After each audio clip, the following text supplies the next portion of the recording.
on part 2 of our electrons in light unit.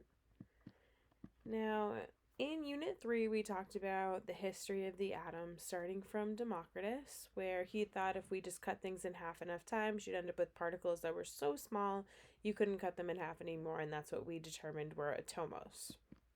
He was ignored for 2,000 years until J.J. Thomson came up with the first testable hypothesis for the existence of atoms, and he essentially just said that atoms were these neutral spheres. We called that the billiard ball model. Years later, J.J. Thomson did the cathode ray tube experiment, which helped us discover the electron. So essentially, we had this positively charged sphere with the negative electrons distributed throughout. After J.J. Thomson came Ernest Rutherford with the gold foil experiment, where he came up with our new atom that had a nucleus. So Rutherford's model had a tiny positively charged nucleus that was composed of protons, and it was 1/10,000th the volume of the atom. It took up a very little bit of space. Years later, James Chadwick added the neutrons that accounted for our missing mass. So now we know there's a positive and a neutral part in that central part of my atom. And Rutherford proposed that the electrons were orbiting randomly around the nucleus in the empty space, because as we know right now, atoms are mostly empty space. Now, what Rutherford's model failed to do was explain why these negatively charged electrons did not get pulled into the nucleus.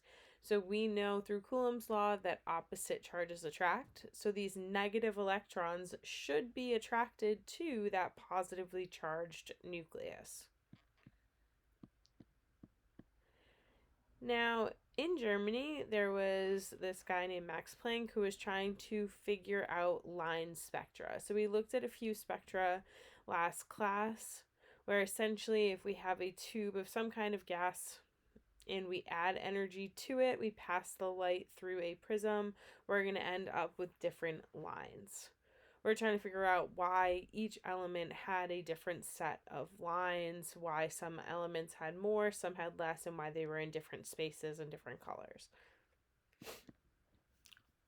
So what Planck was able to show us was that changes in energy were not continuous. So we did not have every energy value. Energy changed in small, discrete units. And he was able to mathematically show us that energy was directly proportional to the frequency of the waves.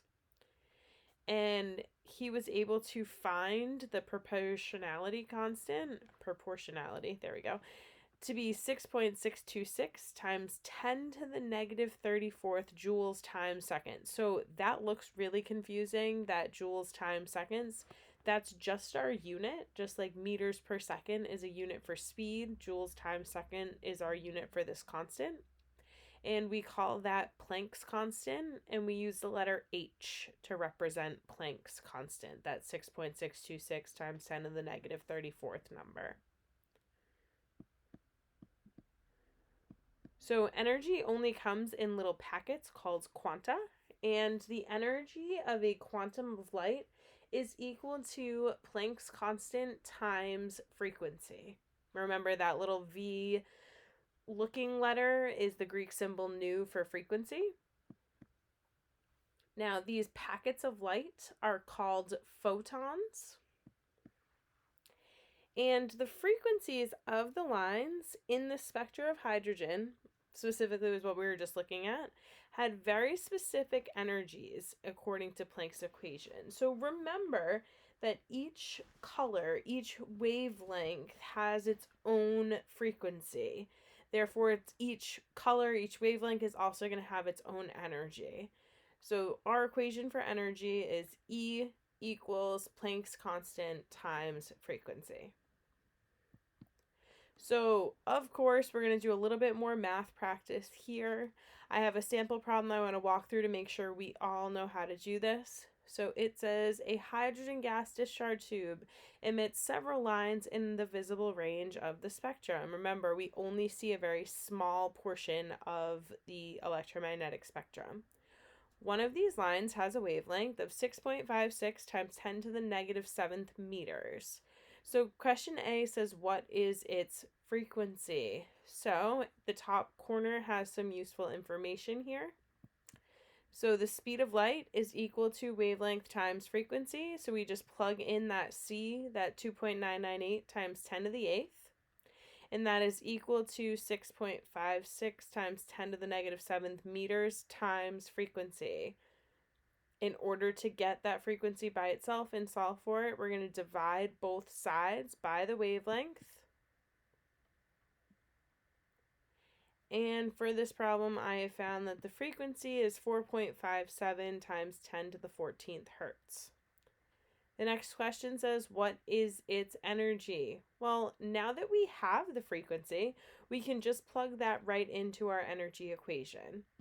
So energy equals Planck's constant times frequency. So 6.626 times 10 to the negative 34th times 4.57 times 10 to the 14th. You plug that all into your calculator, you will find that the energy is equal to about 3.03 times 10 to the negative 19th joules. So we use joules to represent our unit for energy. If you're looking at Planck's constant, it's joules times seconds. And remember, frequency in hertz is 1 over seconds, so those seconds cancel out and you end up with joules. So if you are given a frequency to start, you can obviously just plug it right into the energy equation if that's what it's asking you to solve for. But if it is asking you to solve for energy and you are given a wavelength, you do have to find the frequency first. Now, a new model of the atom. We have this guy named Niels Bohr who came along and he took the ideas of Rutherford and Planck. And he was able to find that electrons only have certain allowed quantized energies. And electrons can only orbit the nucleus at very specific quantized distances.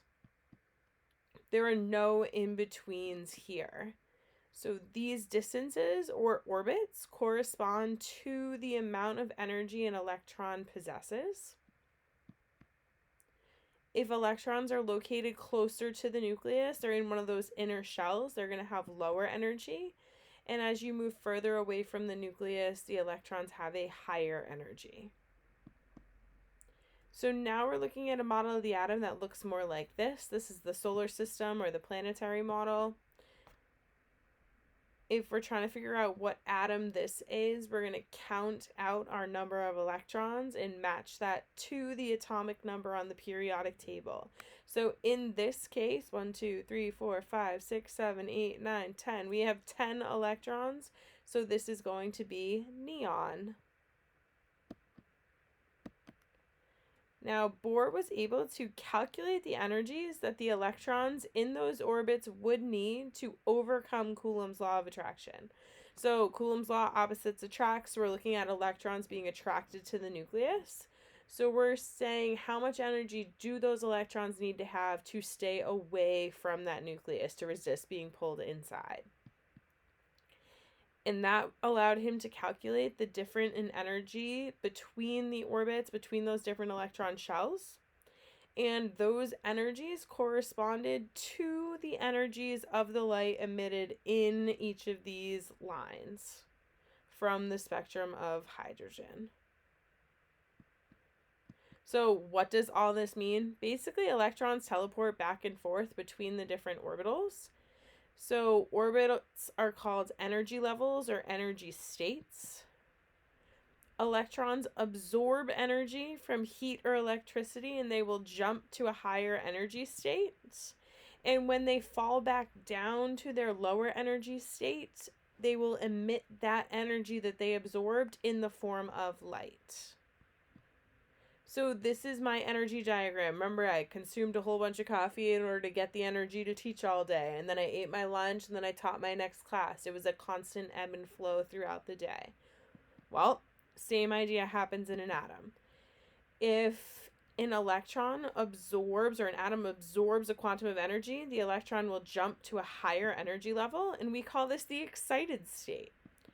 When the atom then emits a photon. It's releasing light. The electron drops back down to a lower energy level, and we call that the ground state. So when the electrons are all in their lowest energy states, we call those the ground states. If any electrons aren't in the shell they're supposed to be in, they're in the excited state.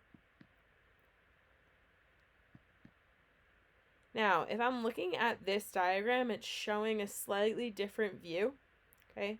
And we're looking at when electrons transition from one energy level to another. That's what that N means. N is just energy level or shell. Depending on which level they fall to, they're going to release photons in different spots of the spectrum. So some are going to be in the visible series. Those will release different colors. Some will be in the infrared, which we can't see, and others will be in the UV, depending on where they fall to. So in the end, in conclusion for today, atoms are like little machines that convert energy into light, and that's really cool.